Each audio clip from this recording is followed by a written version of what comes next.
ബീഹാറിൽ ആദ്യഘട്ടത്തിലെ വമ്പൻ പോളിംഗിൽ മുന്നണികൾക്ക് ആശങ്ക. 31 ലക്ഷം വോട്ടർമാരാണ് കഴിഞ്ഞ തെരഞ്ഞെടുപ്പിനേക്കാൾ അധികം ബൂത്തിലെത്തിയത്. അതേസമയം SIR നടപടിയുടെ വിജയമെന്ന അവകാശവാദവുമായി തെരഞ്ഞെടുപ്പ് കമ്മീഷൻ രംഗത്തെത്തി. ബീഹാർ നിയമസഭാ തെരഞ്ഞെടുപ്പ് ചരിത്രത്തിൽ ഏറ്റവും ഉയർന്ന പോളിംഗ് ആണ് ഒന്നാം ഘട്ട വോട്ടെടുപ്പിൽ നടന്നത്.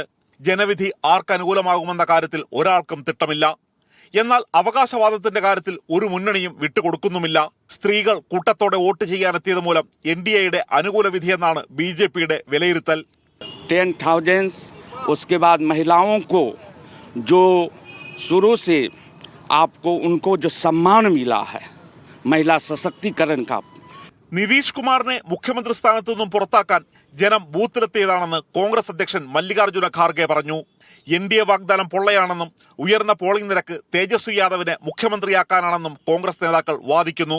हम 200 यूनिट बिजली फ्री करेंगे और हर घर में एक नौकरी देंगे और जहाँ तक जो कुछ किसान का जो है समस्या उसकी निदान करेंगे.